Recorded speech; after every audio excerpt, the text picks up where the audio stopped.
టైంలోనేమో ఆయన భూమిని చేసినందుకు సంతోషించాడు. అది చాలా మంచిదిగా అనుకున్నాడు సృష్టిని బట్టి.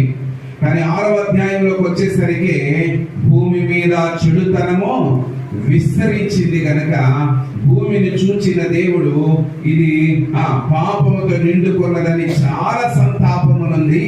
ఒక నిర్ణయం తీసుకున్నాడు. ఏంటంటే కొత్త సృష్టిని సృష్టిద్దాము అనుకుని జల ప్రళయం చేత ఓడలో ఉన్నటువంటి జీవులు మనుషులు తప్ప మిగిలినటువంటి సృష్టి అంతటిని కూడా దేవుడు ఏం చేశాడు?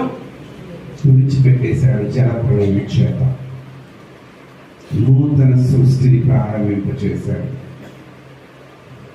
అయితే మరలా మనుషులు పాపం చేశారు.